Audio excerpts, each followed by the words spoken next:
Apige Radio, ici c'est le hashtag débrief.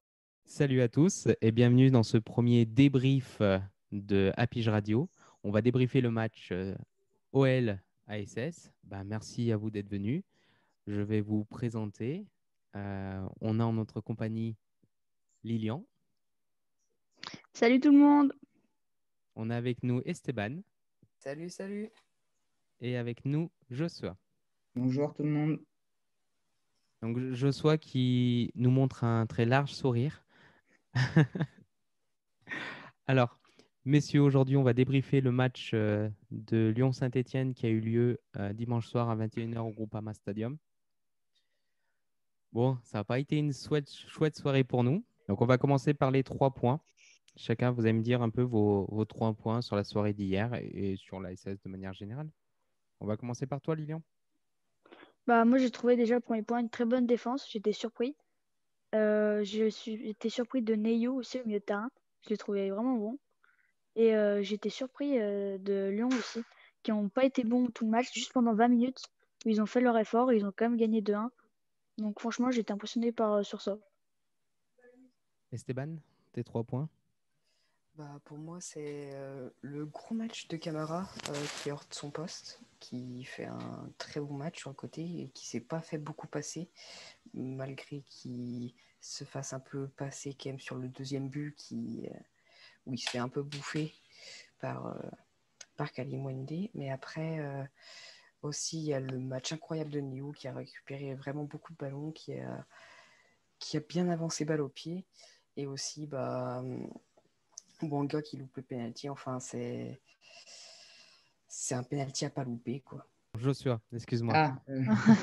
Comme on dit les autres, ouais, super match de Neyou et Camara. Derrière, ils ont été solides.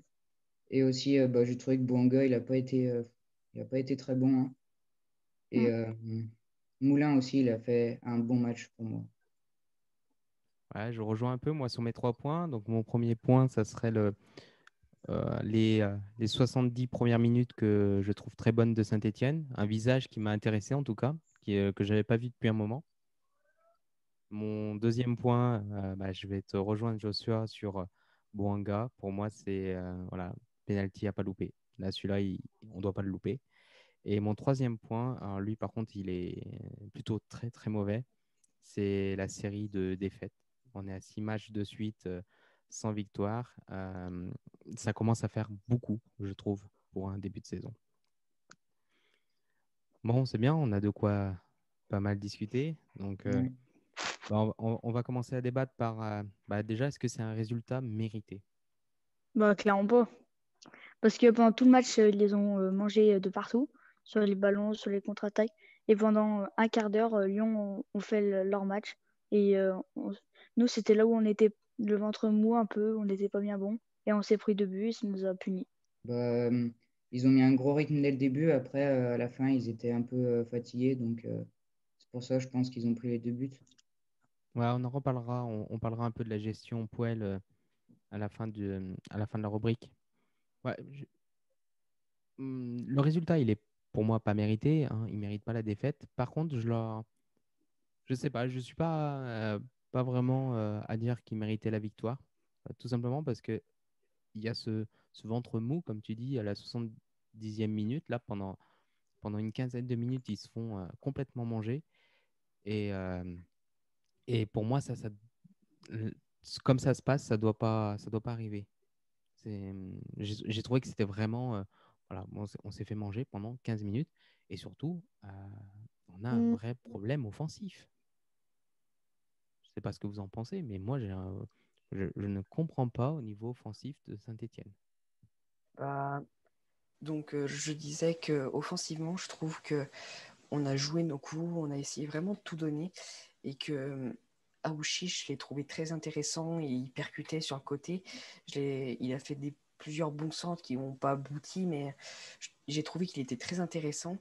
Après, je disais aussi que Charabi, tu te dis, il est assez grand. Sur certains ballons, il pourrait les prendre de la tête, comme sur des relances de Moulin dans ses 6 mètres. Et il n'en a pas pris un face à Denayer. Je trouve ça, c'est Après, il n'y avait clairement pas de centre. C'est surtout ça aussi. Oui, mais il aurait pu plus gêner, plus y aller au niveau de la tête et gêner Denayer sur ses sorties. Et je trouve vraiment pas ça normal. Et je pense qu'un Nordin qui est blessé aurait pu faire beaucoup de bien dans une attaque quand même qui manquait un peu de peps par moment, quoi. Il aurait pu être aussi très intéressant. Ouais, moi, je trouve qu'il y a quand même. On pêche d'un point de vue technique en attaque. On, on- on a des gars qui sont très physiques, c'est des vrais athlètes, mais techniquement, il manque de la technique. Plusieurs fois, on a des balles à jouer en contre-attaque ou des centres qui emmènent à la profondeur et le contrôle est moyen, la prise de balle est un peu pas vraiment stable et du coup, derrière, on se fait rattraper, on se fait prendre la balle. Enfin, techniquement, moi, j'ai pas trouvé ça beau en attaque. Et la finition, j'en parle même pas. Joshua, peut-être. Bah ouais, je suis d'accord avec toi. Faudrait qu'on trouve un bon attaquant pour claquer des buts parce que là, c'est pas. Il n'y a personne devant. Moi, ça m'emmène au deuxième point que je voulais aborder avec vous. C'est le cas Bouanga. Moi, Bah, Banga est bon, mais pas en pointe, quoi. Pour moi, Banga, Ouais. il est excellent, hein. Mm. Il est venu, regarde les buts qu'il met, il se le met tout seul, hein. Pour moi, il est excellent, les Banga. Ce match, il a peut-être pas, il a raté son penalty, qu'il ne peut pas rater, mais sinon, il a fait un bon match, hein. Hmm. Je trouve qu'il fait un bon match, mais ces matchs, même contre Metz, Montpellier, je ne l'ai pas trouvé exceptionnel. Je pense qu'il a besoin vraiment je sais pas, il a besoin d'un truc, je sais pas s'il n'est pas en confiance, enfin, je sais pas ce qu'il a, mais c'est pas le bon gars de l'année dernière qui pouvait te sauver des matchs, qui pouvait marquer deux buts et complètement faire tourner un match. C'est pas un bon gars qui est transcendant. Et c'est ça qui manque par rapport à l'année dernière. Et c'est pareil, je trouve qu'un Wabi Kazri quand même manque à cette attaque parce que bon, il se prend des jaunes, il se prend aussi des rouges assez régulièrement, mais quand il est en confiance, il apporte énormément offensivement. On l'a Non. vu en 2018, Pourquoi moi non plus. 2019. Et il... Oui, mais c'était à l'époque, hein. Maintenant, il a jamais retrouvé son niveau. Ouais. Kazri, il est oublié maintenant. Moi, Il je... est bon pour jouer les 10 dernières minutes, mais sinon, C'est un bon joker. C'est quelqu'un qui peut Oui, être un bon joker sur les 20 dernières minutes qui peut emmener. Mais est-ce que lui, il a envie de jouer les 20 dernières minutes? Ça, je sais pas. je pense pas. Mais après, il commence à avoir de l'âge, hein. Mm. Et puis elle, il favorise les jeunes. Ouais. Justement, gestion de poêle, on en parle. Ça fait six défaites. Alors, bon, j'ai regardé les matchs, hein, les six défaites, pardon. On est, euh, on est sur Lens, on est sur Rennes, Nice, Metz, Montpellier, Lyon. Je me dis, c'est pas non plus, bon, le trois quarts des matchs, c'est pas les derniers du classement. Mais est-ce que on peut être un peu trop jeune, peut-être que pas assez de maturité dans cette équipe, ou en tout cas de gestion de l'effort, gestion de l'événement, je sais pas. Est-ce qu'ils Non, ont été. clairement pas. Pour moi, c'est juste faut laisser le temps à Puel. Comme il l'avait dit sur un tweet, il disait le travail qu'on fait à l'entraînement ne se reflète pas sur le terrain. Pour moi, il faut laisser du temps à Puel, car je trouve que c'est une très bonne idée de faire des jeunes. Au moins, ça se voit qu'ils ont envie de jouer comparé à certaines personnes qui avaient comme l'année dernière. Moi, je trouve que l'effet Puel est très bien. Il faut juste attendre. Il faut juste laisser un peu de temps au coach. puis aussi, j'ai envie de dire, quand on regarde un Neyou, qui est très jeune aussi, mais on a l'impression il a déjà de la maturité dans son jeu, il n'hésite pas à prendre des risques, monter le ballon, aller assez haut sur le terrain, et où il pourrait perdre le ballon et après on pourrait se faire contrer, ce qui pourrait être assez dangereux. On a un Youssouf qui tend, par exemple, à un moment, qui tente une roulette à 15 mètres de son but pour éliminer deux joueurs. C'est quand même une prise assez risquée, mais bon, il y a quand même des joueurs qui montrent un peu qu'ils étaient sereins comme Fofana avant. Et tu voyais que le gars, il avait 18 ans, mais derrière, c'était serein, c'était autre chose que Moukoudi qui perd des ballons. Enfin, on aurait pu s'en prendre au début. Mais c'est pas du tout Fofana et c'est dommage. Alors, Fofana cartonne, hein. Ce week-end, il a cartonné. Il s'est vraiment fait repérer. C'est vraiment une grosse perte, je pense, pour cette année. L'équipe sans lui, ça va être autre chose. Non, parce que regarde, moi j'ai trouvé très bon Mukidi, Youssouf. Je les ai trouvés très bons, moi, derrière. Youssouf, j'ai trouvé qu'il a fait un match incroyable. Ouais, je suis d'accord.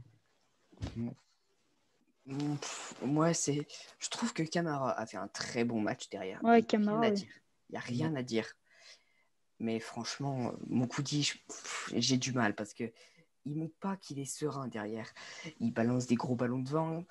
Quand il essaye un peu de relancer, c'est souvent à l'adversaire qui relance.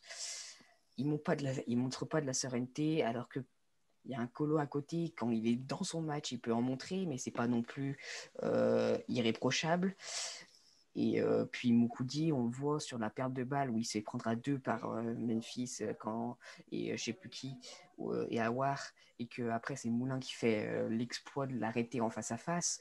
Moukoudi, il revient pas, il n'a pas assez de vitesse pour revenir et il peut pas se permettre de perdre des ballons comme ça à 30 mètres, 40 mètres du but. C'est pas possible. Pour moi, Surtout en étant dernier défenseur. Ouais. surtout, oui. Après moi, j'aimerais revenir sur le but égalisateur de Lyon, que j'ai trouvé juste magnifique. Là, il faut reconnaître que c'est travaillé à l'entraînement. C'est Ah bah c'est clairement un sûr. coup franc travaillé à l'entraînement. Et Mais j'ai quand même trouvé la défense passive, hein, parce qu'ils les ont quand même bien laissé jouer. Hein. Ah Ouais. oui, complètement. Excuse-moi, Joshua. Mais l'attaquant, il a fait un beau geste aussi. Ah oui, mais c'est... Oh, mais ils ont quand même un peu de chance, hein. Ça passe entre les jambes d'une personne, ça passe entre Wish. Franchement, il y a quand même de la réussite. Hein. Ouais, mais la combine, elle était bien jouée quand même. Ouais, c'est ça. Il y a une combinaison qui est juste folle. Vraiment, personne s'y attendait. J'ai trouvé très belle. Après, sur le deuxième but, je sais pas, vous pensez quoi du placement de Moulin, Moulin? erreur de Ouais, Moulin pour erreur, moi. ouais. Il a fait la Parce même. qu'il jette trop, il jette trop, en fait, il anticipe trop le centre, la passe en retrait, et du coup, ben, ça laisse une ouverture à l'attaquant, je sais plus son nom, et du coup, ben, il trouve le petit filet, mais c'est dommage, c'est une erreur de Moulin pour ma part. Il a fait une Ruffier de l'année dernière face à Marseille. Mm. Ça arrive, mais après, quand tu vois les ralentis, tu vois que l'anticipation n'est pas forcément si obligée parce que on voit qu'il y a Kolo Djedjak ou non pas Moukouti, mais Kolo Djedjak qui protège. Donc s'il centre, ça revient sur lui et il n'y a pas forcément besoin d'anticiper. Ouais, Et on voit que un tout petit pas. On voit que Moulin, jusqu'au dernier moment, il reste sur ses positions et il fait un tout petit pas vers l'avant et c'est fini. On voit qu'il essaye vraiment de se rattraper, mais c'est fini, quoi. C'est pas Ouais, possible. Mais c'est dommage. C'est dommage, c'est une erreur qui arrive. Après, c'est un but de renard, hein, le but qu'il met. J'ai paumé son nom aussi, moi aussi. le jeune lyonnais, parce qu'il ne le prend pas de son pied d'appui. Mm. De son pied fort, hein, il le prend un peu à contre-pied, il tend un peu sa jambe, la balle est un peu loin, il tend un peu la jambe. C'est un joli but, mais comme le but de Bouanga, hein, finalement. Bah, Le clairement. premier but de Bouanga, c'est une erreur de Lopez, hein, qui est beaucoup Ah bah trop oui. avancé et qui se. D'ailleurs, c'est pas Bouanga, hein, qui marque, c'est bien Lopez, hein, qui bute contre son camp. Bon, on va enchaîner sur le dernier point qui va nous permettre de parler un peu de l'ensemble de la saison, de ce début de saison. Mais est-ce que pour vous, la SS fait déjà une saison ratée? Non, pas pour moi. Mm. Parce que faut laisser le temps à Puel. Et puis, quand tu vois la prestation qu'ils ont fait, par exemple, contre Lyon, là, tu peux pas dire que la saison est terminée. Ils vont peut-être pas jouer la Ligue Europa, mais faut attendre, faut juste qu'ils se remettent à l'aise, qu'ils gagnent 2-3 matchs, qu'ils ont plus cette petite pression. Et après, je pense qu'ils peuvent faire des grandes choses. Ouais, mais C'est pardon, Esteban, vas-y. c'est vrai que non, la saison n'est pas du tout perdue parce que quand même, quand on voit on a vu par exemple en finale de Coupe de France le potentiel que l'équipe avait. On a fait un match exceptionnel. Enfin, là, on a l'impression que c'est le même type de match qu'on a réalisé contre Lyon. Et c'est juste que je pense qu'on était vraiment dans une mauvaise dynamique où cette envie de jouer avait un peu pas disparu, mais on n'arrivait pas à trouver ces milieux de terrain que là, justement, on a trouvé. Je trouve que justement, le jeu de Gourna a été intéressant parce que on a l'impression qu'on n'a pas beaucoup vu, mais justement, il faisait quand même beaucoup d'efforts. J'ai trouvé très intéressant. Et pour moi, il devrait prendre la place de Camara et Camara jouer à droite. Et je trouve que si on garde cet effectif, cette même envie, on peut faire de très bons résultats et vite remonter parce que c'est pas impossible qu'il y ait des faux pas aussi devant. Oui. C'est pas impossible. La saison n'est pas du tout perdue. Bon, là, les 6 défaites, ça fait quand même mal, mais faut relativiser. On peut remonter. Je pense que la relégation, elle est loin de là. Enfin, je pense qu'on va vite remonter et qu'on va terminer à peu près 10e et la relégation sera à peu près loin. Après, c'est ça. Je sais pas, Joshua, peut-être que tu peux donner ton avis Moi, je là-dessus. suis Mais d'accord. Bah, là, c'est vrai que 6 défaites, bah, là, ils sont dans une mauvaise passe. Après, il va leur suffire de gagner 1 ou 2 matchs et puis ils vont se remettre dans le bain, je pense. Mais pour vous, 10e du championnat, ça serait une bonne, en tout cas, une saison qui est à moitié loupée? Non, parce que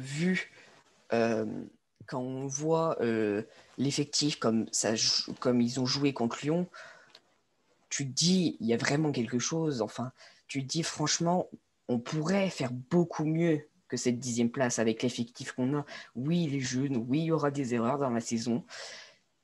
Mais forcément, avec un effectif aussi jeune, c'est pratiquement obligatoire de passer dans ces phases-là.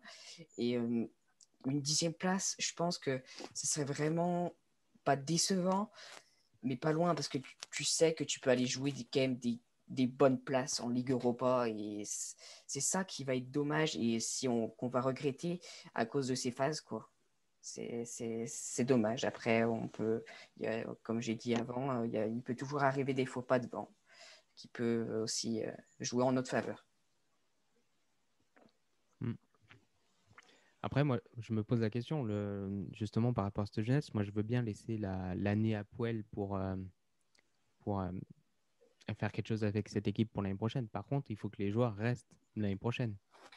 Pour moi, elle est peut-être là, la problématique. Est-ce qu'aujourd'hui, dans la Ligue 1, on peut garder des joueurs sur plusieurs années, notamment jeunes, avec du potentiel? On l'a vu avec Clairement Fofana. pas. Fofana, il est parti. Clairement pas, parce que la Ligue 1, c'est pas un gros championnat. Si tu regardes, tous les joueurs viennent de la Ligue 1 le plus souvent, et après ils partent vite en Angleterre, en Liga pour jouer contre des grands clubs et percer. Mais la Ligue 1, c'est pas un endroit où tu veux, quand tu es jeune, percer. Bien sûr. Après, on faut arriver à garder vraiment cet effectif. Un Neyou, il est prêté, il me semble, avec option d'achat. Il joue en équipe 2 à Braga. Oui, à Braga. À Braga, donc forcément que je pense que là, on aura assez de moyens quand même pour l'acheter avec les 40 millions de Fofana. Mais ce qui me fait peur aussi, c'est que le club est vachement endetté. Et on voit, c'est ce qui a été dit, les 30 millions de Saliba sont partis dans des remboursements de dettes parce que le club est trop endetté. Et le problème, c'est que on va vouloir garder ces joueurs, mais au bout d'un moment, la raison financière va nous rattraper, comme de partout. Mais on n'aurait pas cet endettement, ça serait déjà beaucoup plus simple de les garder, pouvoir les prolonger, mais déjà qu'il n'est pas très bien financièrement sans les endettements. Avec les endettements, c'est vraiment compliqué. Et c'est pour ça que cet argent part vite dans ça. Et au final, cet argent récolté, on pourrait se dire qu'on va pouvoir recruter des autres joueurs prometteurs. Et au final, non, quoi. Et c'est ce qui est dommage. Ouais. Mais heureusement qu'ils ont pu signer Adil Aouish, parce que moi, je le trouve vraiment très bon. Ok. Messieurs, on va se faire une petite phrase pour finir et clôturer cette émission. Je rappelle que le prochain match de Saint-Étienne, c'est contre Brest, à Brest, le 21 novembre. Donc, on va espérer une victoire là. Peut-être une dernière phrase chacun. Lilian? Bon, j'espère que l'AICS va se relever. Merci pour ce moment, c'était super cool. Merci, bisous. Joshua? Ouais, bah, moi aussi, j'espère que Saint-Étienne, ils vont réussir à remonter dans le classement, faire des beaux matchs et tout. Donc, merci pour ce moment, c'était bien. Salut. Ah, Esteban? Bah, moi aussi, j'espère que la SS va remonter avec une envie de jouer. Et franchement, j'ai passé un super moment à débriefer ce match. Merci beaucoup. Merci à vous. Merci à vous. On se dit à la prochaine pour un prochain débrief. Salut à tous. Apige Radio, ici c'est le hashtag débrief.